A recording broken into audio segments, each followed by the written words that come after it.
시간 우리에게 주시는 하나님 말씀 보겠습니다. 하나님 말씀은 마태복음 12장 14절부터 21절까지 말씀입니다.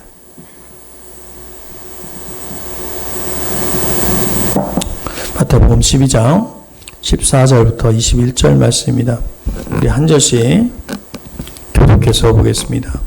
바리새인들이 나가서 어떻게 하여 예수를 죽일까 의논하거늘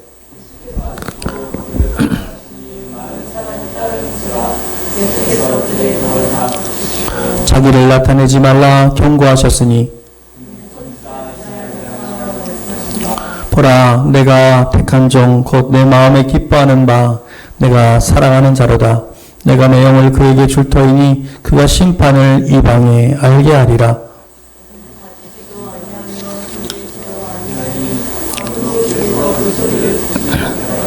상한 갈대를 꺾지 아니하며 꺼져가는 심지를 끄지 아니하기를 심판하여 이길 때까지 하리니.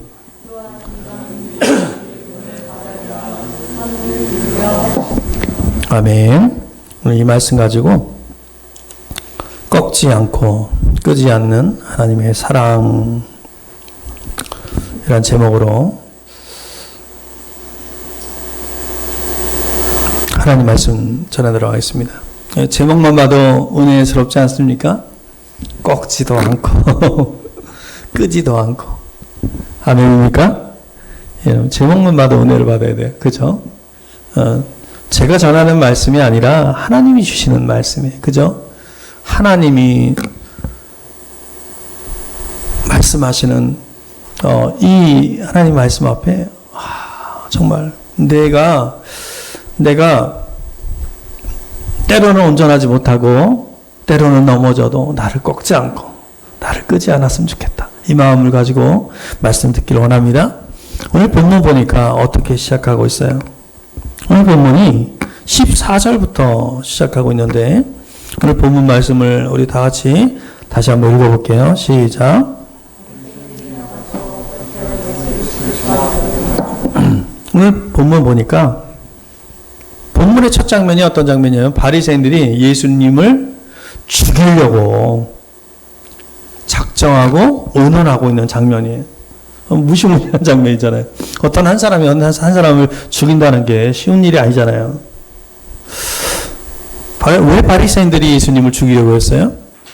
예수님이 공생에 딱 출연하시고 나오셔서 처음부터 예수님을 죽이려고 했습니까? 바리새인들이? 아니면 그 나중에 언제부터인가 바리새인들이 죽이려고 했나요? 이미 우리가 지난 시간을 말씀을 기억하실지 모르겠어요. 예수님께서 안식일에 뭐 하셨어요? 제자들이 밀 이삭을 뜯어 먹었어요. 그렇죠? 그리고 손 마른 자를 고쳐주셨어요. 바리새인들이 예수님한테 뭐라고 하니까 뉘우치기는커녕 예수님이 오히려 바리새인들을 막 비판하셨어요. 기분이 나빴을까? 나빴겠죠. 그렇죠? 여러분 이스라엘 백성들 바리새인들은 메시아에 대한 어떤 생각을 갖고 있었어요? 우리 여러 번 제가 얘기했지만 메시아가 오면 그 메시아는 힘과 권력을 가지고 자기들이 선민이잖아요. 하나님의 선민인 자기들을 그 로마의 압제에서 구원해 주실 거라고 생각했어요. 근데 가만히 보니까 어떤 사람이 온 거예요. 왔는데 놀라운 기적을 일으킨다는 얘기를 들었어요. 물고기 2마리와 보리떡 5개를 가지고 수만 명을 먹이기도 하고 그거를 자기가 듣기도 했고 보기도 했어요. 무리를 걸었다는 얘기도 들었어요. 귀신을 쫓아낸대요. 그리고 나을 때부터 병든 자들 있잖아요. 그런 사람들도 다 낫게 한다는 거예요. 그 소식을 들으니까 또 그 소식을 실제로 본 사람들이 있었어요. 바리새인들이. 그거 보니까 바리새인들이 뭐라고 생각했냐면 무릎을 치면서 딱 이렇게 생각했을지도 몰라요. 이제 우리가 기다리던 메시아가 왔구나. 그렇게 생각했을지도 몰라요. 수많은 기적 일으키는 그런 분이라면 여기 로마 군대 정도야 뭐 내쫓는 건 뭐 문제도 아니지. 그지? 무리를 걷는데 이렇게 생각했을 거예요. 근데 가만히 보니까 그들의 눈에 보기에 그런 일을 할 메시아가 지금 완전 엉뚱한 일을 하고 있는 거예요. 안식일에 미리삭을 뜯어쓰고 먹는 제자들이 있지 않거나 또 서기관과 바리새인인 자신들을 비판하는 그 예수를 보고 이 바리새인들은 작정을 한 거예요. 이제 예수를 죽일 수밖에 없다. 왜 그러냐면 왜 그랬어요? 예수가 나타나서 자신들에게 위협이 됐던 게 있어요. 그건 뭐냐면 자신들이 생명처럼 여기는 게 뭐예요? 이 지금 바리새인들이 서기관들이 생명처럼 여기는 게 뭐예요? 율법 아니에요? 근데 그 율법을 어기는 거에 대해서 바리새인들과 서기관들이 지적을 했는데 그것을 예수님은 파괴하는 듯하지 보였어요. 완전히 무시했잖아요. 그죠? 그래서 바리새인들과 서기관들은 자신들의 기득권이 흔들릴 거 분명해서 죽이기로 작정한 거예요. 우리 본문이 그거예요. 그리고 생각했어요. 메시아가 아니다. 메시아가 아니다. 분명히 메시아가 아니다. 이렇게 생각했어요. 여러분, 이거 주님이 몰랐을까요? 바리새인들이 이렇게 생각할 것을 주님이 몰랐을까요? 다 하셨을 것입니다. 다 하셨을 거예요. 이렇게 될 것을 알면서도 예수님은 용감하게 안식일에 병자를 고치고 그리고 밀을 따먹는 제자들을 옹호하셨다라는 것입니다. 주님 왜 이렇게 행동하셨을까? 주님은 사실 바리새인들에게는 별 관심이 없었어요. 성경을 쫙 살펴보면 바리새인들에게 관심이 있었던 것 같나 생각해보면 관심이 없었어요. 왜 관심이 없었냐면 바리새인들이 어떤 사람들이었어요? 스스로 의롭다고 생각했어요. 그죠? 그래서 예수님이 그들을 설득해봤자 그들은 따르지 않아요. 스스로 의롭고 내가 생각하는 게 옳다고 생각하기 때문에 그렇기 때문에 그들은 예수님이 무엇을 가르쳐도 받아들이지 않는 사람인 것을 예수님이 아셨어요. 그래서 심지어 자신을 공격하고 죽이려는 곳에도 예수님은 별 관심이 없었다. 그래서 관심이 없었기 때문에 오늘 본문에서도 보면 예수님은 어떤 행동을 하냐면 15절 말씀이에요. 우리 15절 말씀 한번 같이 읽어볼게요. 시작.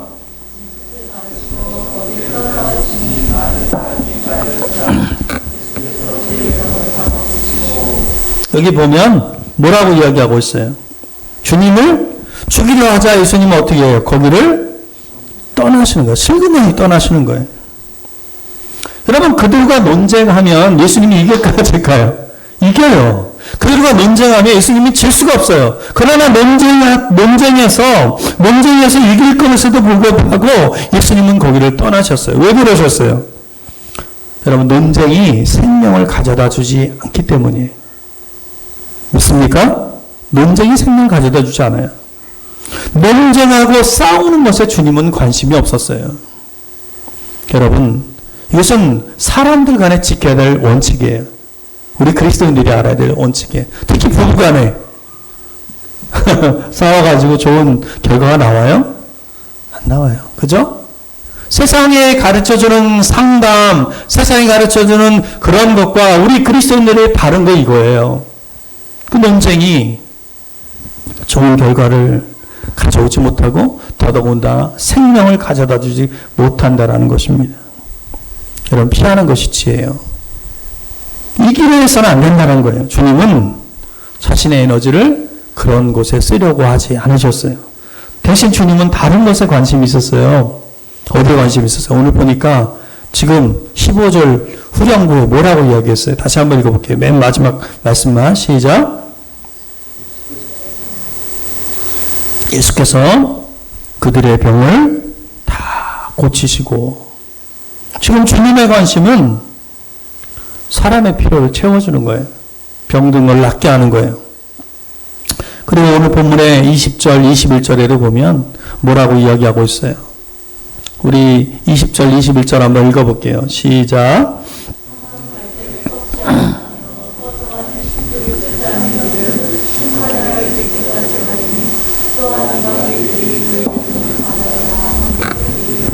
여러분, 주님의 관심사는 뭐예요? 오늘 말씀의 제목처럼 상한 갈대와 꺼져가는 심지에 있었다라는 거예요. 종교 지도자들은 전혀 관심을 두지 않았던 그런 분야에 예수님은 관심을 가졌어요. 그들이 누구였어요? 약하고 소외받고 외롭고 병들고. 예수님의 주 관심사는 누구였어요? 그들이었어요. 오늘 우리 그리스도인들의 주 관심사가 어디에 돼요? 부유하고 무엇인가 잘 되고, 그게 아니어야 된다는 거예요. 믿습니까? 내 관심사가 뭐에 되냐면 내 주변에 약한 사람이 누가 있을까? 제가 아까 광고 시간에 말씀드렸지만 이 코로나를 겪고 있는 이 시기에 내가 어떻게 하면 힘들고 어려운 사람들을 도와줄 수 있을까?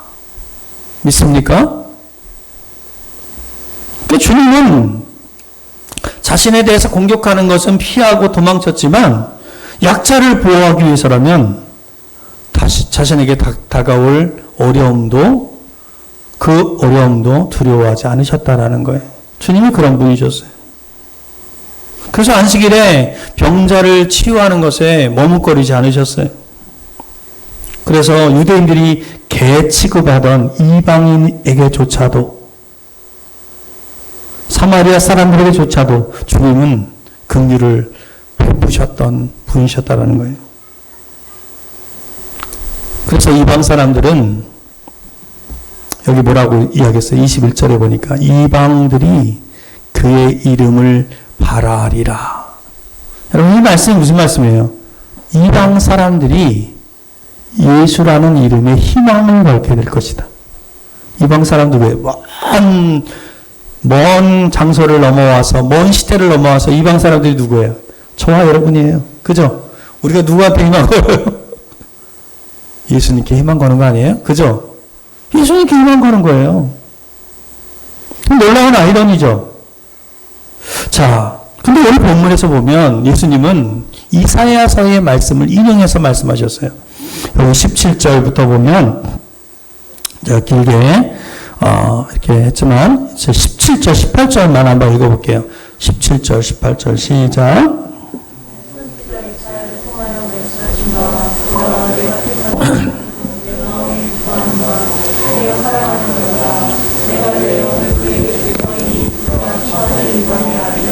그러시면서 이 말씀을 쭉 하시면서 아까 우리가 읽었던 20절, 21절을 얘기하시면서 상한 갈대를 꺾지 아니하. 이 말씀은 어디에 있는 말씀이냐면 지금 여기에서 이야기하는 것처럼 선지자 이사야를 통하여 말씀하신 바 이야기하는 것처럼 이사야서에 있는 말씀이에요. 이사야서 42장에 보면 3절에 뭐라고 이야기하고 있냐면 우리 한번 읽어볼게요. 42장 3절 시작.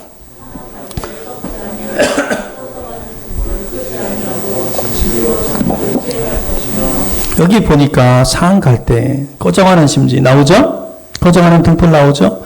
누구를 이야기하는 거예요? 이사야 선지자가 이야기한 것을 그대로 이야기하면서 상한 갈대를 누구를 가리키는 거예요? 여러분, 상한 갈대를 여기서 가리키는 이 상한 갈대는 누구를 가리키는 거냐? 우리가 성경을 살펴보면 이 상한 갈대라는 것은 율법을 지키지 못해 심판받아야 할 사람들을 가리키는 거예요. 그죠? 그 사람들이 누구예요?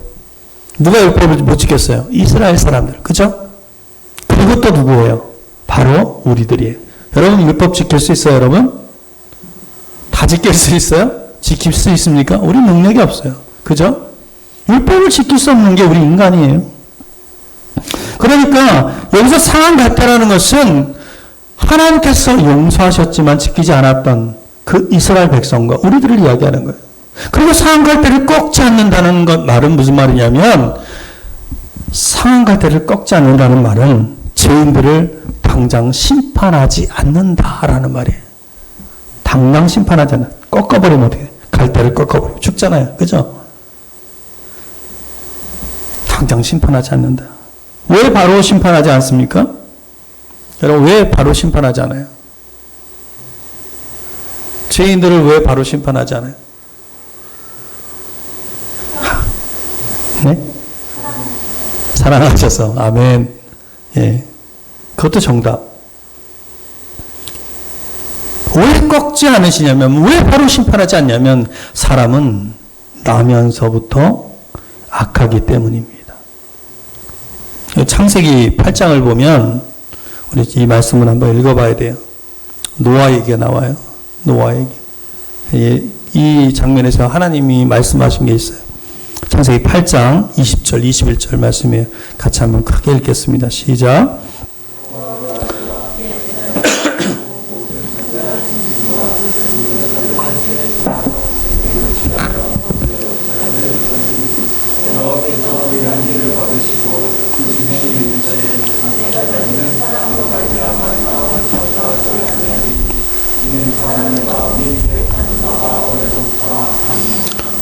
홍수 심판 기억하시죠? 홍수 심판이 있었어요. 그래서 노아가 노아의 방주를 만들었잖아요. 오랜 시간에 걸쳐서. 그리고 방주가 다 만들어졌을 때 비가 오기 시작했어요. 40주야를 비가 왔죠? 예? 그리고 나서 배가 떠돌아다니다가 아라랏산에 정착을 했어요. 그죠? 거기서 나와서 하나님 앞에 첫 제단을 만들고 하나님 앞에 제사를 드렸어요. 그 장면이에요. 예배를 처음으로 하나님 앞에 드렸더니 하나님께서 이때 말씀하신 거예요. 뭐라고 말씀하셨냐면 이렇게 얘기하는 거예요.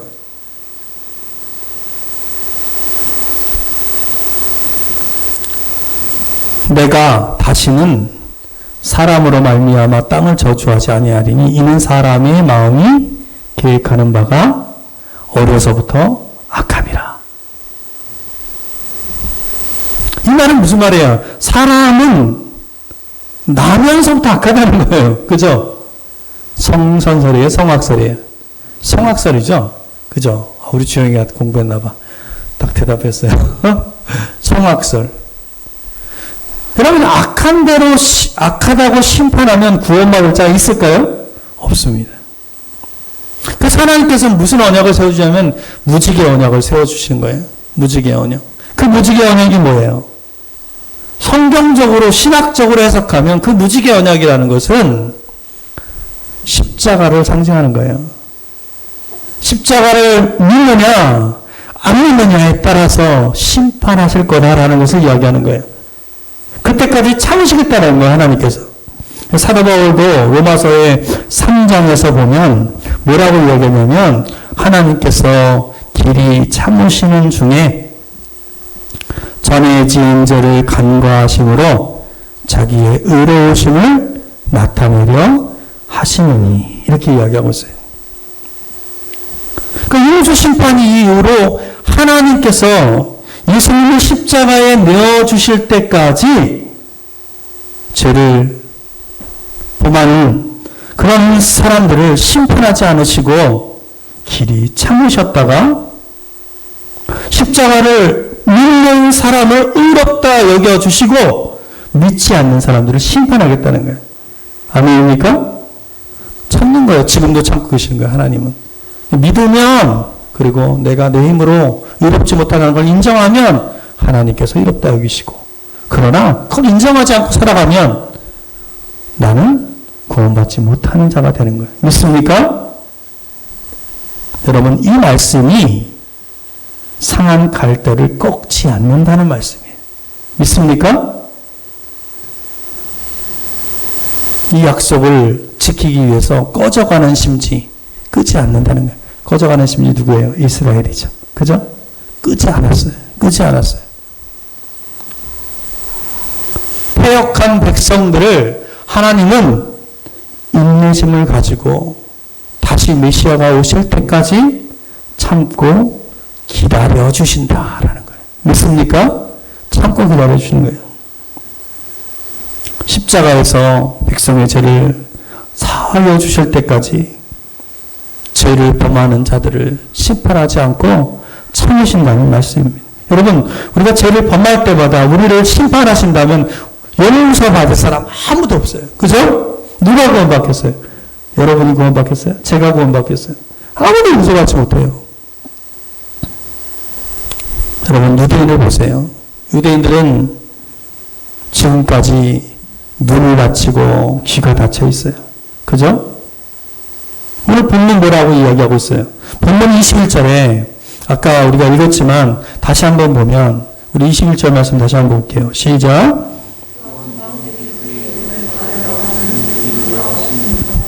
이 말씀이 무슨 얘기냐면 이방인들에게 먼저 복음이 전파된다는 얘기예요. 이방인들에게. 유대인들은 아직도 회개하지 않았어요. 유대인들은 아직도 주님께 돌아오지 않았어요. 그들은 예수님이 메시아인 것을 깨닫지 못했어요. 누가 깨달았어요? 이방인. 우리가 깨달았어요. 그죠? 우리가 깨닫고 우리가 주 앞에 예수의 이름 앞에 희망을 거는 거예요. 이사야 42장 6절 말씀에 보면 어떤 말씀이 나오냐면 나 여호와가 의로 너를 불렀으니, 여기서 너는 누구예요? 예수님을 얘기하는 거예요. 예수님을 불렀은즉 내가 내 손을 잡아 너를 보호하며 너를 세워 백성의 언약과 이방의 빛이 되게 하리니. 이렇게 이야기하고 있어요. 여러분, 하나님은 예수님을 통해서 이방인을 구원하실 것을 약속하고 있다라는 거예요. 그래서 이방인들은 이 약속을 믿고 기다렸어요. 그죠? 그리고 그 약속을 이루어주셨어요. 그리고 이방인에게 복음이 먼저 전파될 것을 이야기했어요. 이방인을 먼저 구원하실 것이 하나님의 뜻이라는 거예요. 그래서 유대인들은 왜 아직도 그런 사람들이 있어요. 그 일반 세상 사람들 가운데 야, 유대인들도 안 믿는 예수를 너희들 왜 믿냐? 이렇게 얘기하는 사람들 있죠. 그죠? 유대인들도 자기의 족속인 그 예수님을 안 믿는데 너희들이 왜 믿냐? 그 사람들에게 해줄 말이 이 말이에요. 하나님의 뜻이라고 하는 건 뭐냐면 이 유대인들이 먼저 돌아오는 게 아니라 바로 이방인들이 먼저 돌아오는 거예요. 우리가 중요한 말씀 한 말씀 같이 볼까요? 신명기 32장에 있는 말씀이에요. 이 말씀 여러분 보셨는지 모르겠지만 이 말씀 한번 우리 읽어볼게요. 시작.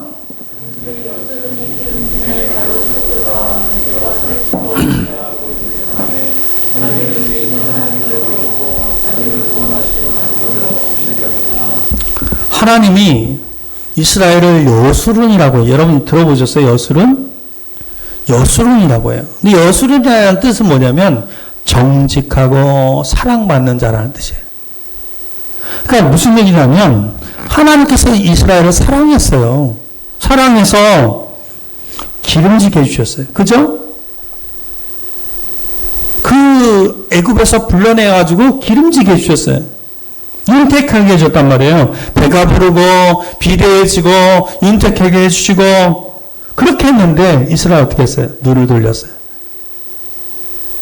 애굽의 노예로 세상의 종으로 살아가고 있을 때 그들을 불러줬는데 건져주고 먹이고 입히고 그랬더니 아름답게 주었더니 이스라엘 어떻게 했어요? 간음했단 말이에요.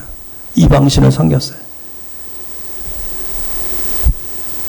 여수론이 이스라엘이 기름짐에 발로 찼도다. 그 의미예요. 쉽게 얘기하면 이런 거예요. 어떤 여인이 중병에 걸려서 있어요. 빚을 어마어마하게 진 거예요. 돈도 없어요. 그래가지고 대신 빚을 갚아주고 그에게 옷도 사주고 차도 사주고 집도 사주고 아름답게 만들어 주었더니 이웃집 남자와 간음을 한 거예요. 이게 여수론이 기름짐이 발로 찼도다의 의미예요. 발로 찬 거예요. 하나님이 이스라엘을 기름지게 해주었더니 이스라엘이 그것을 감사하게 여기는 게 아니라 발로 차버린 거예요. 여러분, 그러니까 하나님께서 질투하시고 시기하시는 건 당연한 거죠. 그죠? 당연한 거죠. 그래서 이스라엘이 하나님을 버려서 하나님이 시기가 난 거예요. 그래서 하나님께서는 이방인을 먼저 구원하시고 이스라엘을 시기나게 하셔서 그 후에 이스라엘을 구원하시겠다는 것이 하나님의 뜻이라는 것입니다. 이게 신비고 이것이 하나님의 뜻이라는 거예요. 지금까지도 예수님을 받아들이지 않는 이유가 여기에 있어요. 사도 바울이 로마서 11장에서 이것에 대해서 이야기했어요. 로마서 11장에서. 한번 읽어볼까요? 11장. 거의 다 했는데 읽어보겠습니다. 시작.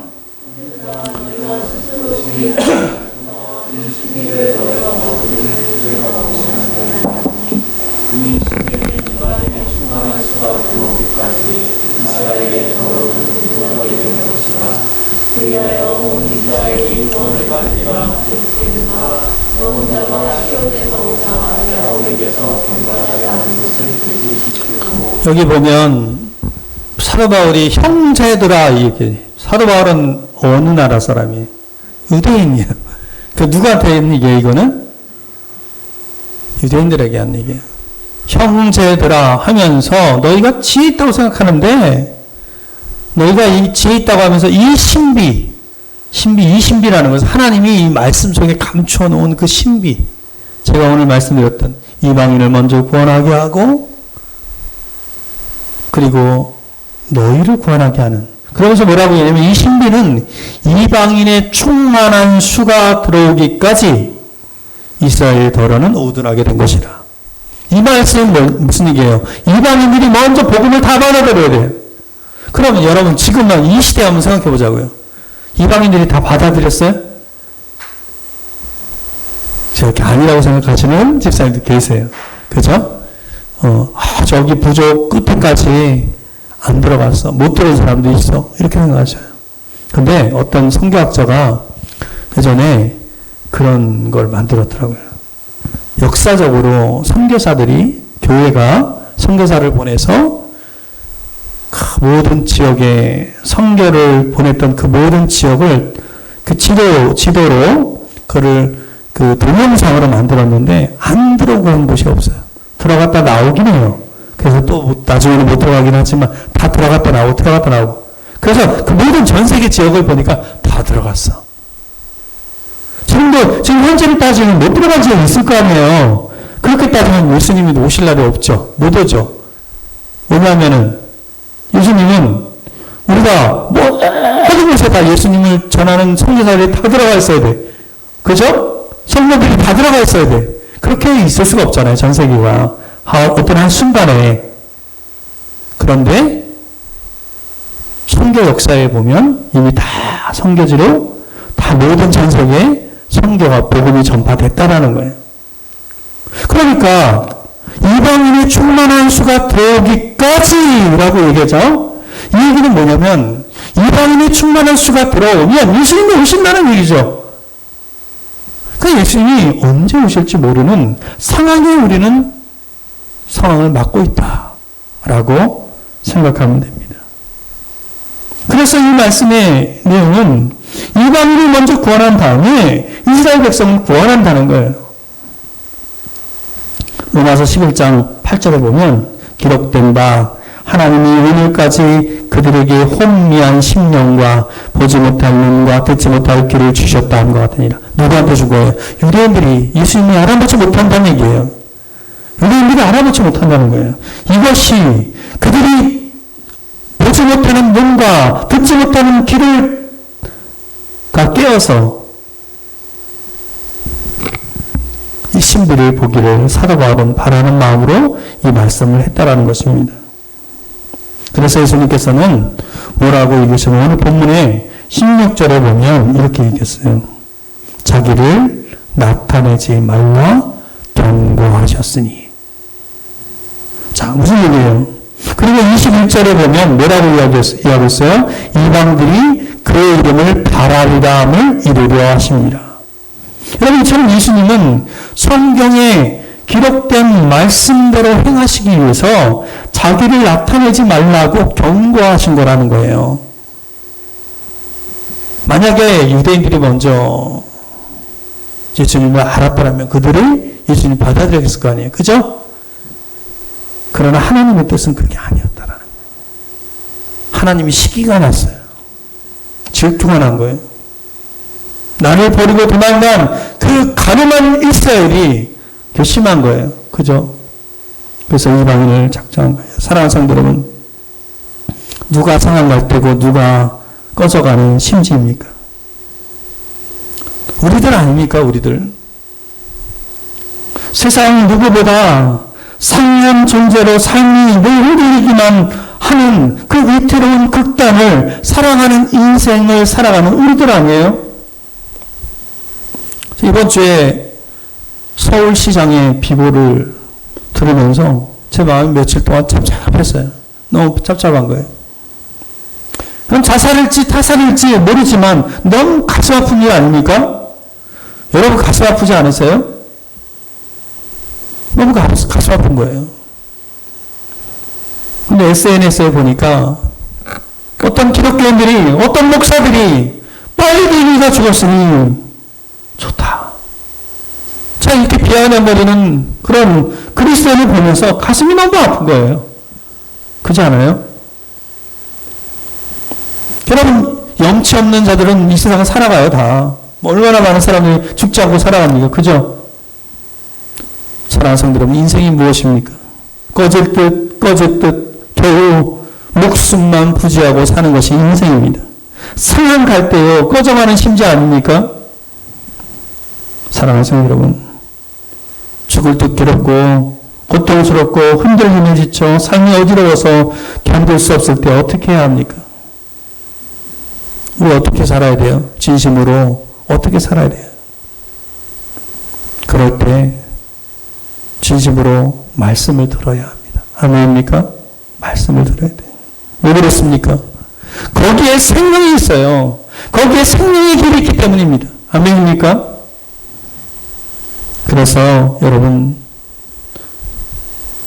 내가 어디에 있든지 간에 차에 있든지 집에 있든지 직장에 있든지 일터에 있든지 말씀을 읽고 묵상해야 합니다. 그러면 정말 상에서 썩어 없어질 것 같고 꼭 꺼질 것 같은 그런 삶이 하루하루 견디어질 것입니다. 그리고 우리는 하나님 허락하신 생명의 길로 나아가게 될 것이에요. 그리고 말씀이 나를 지배하면요, 그 말씀이 내 안에 지배하면 내 안에 감격이 있어요. 감격이 있어요.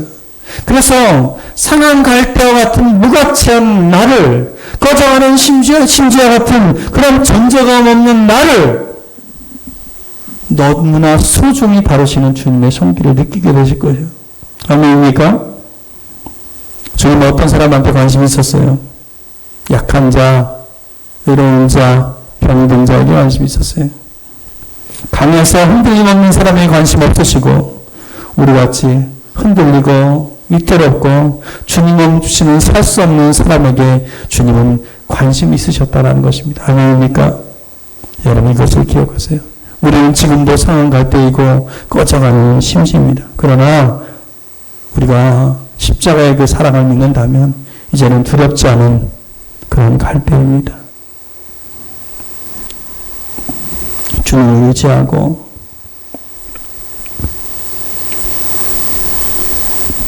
그래서 흔들리는 갈대 같지만 그러나 주님이 꺾지 않고 끄지 않으심을 기억하는 저와 여러분들 다 되기를 주님의 이름으로 간절히 소망합니다. 축원합니다. 우리 찬양 한 장 드릴 때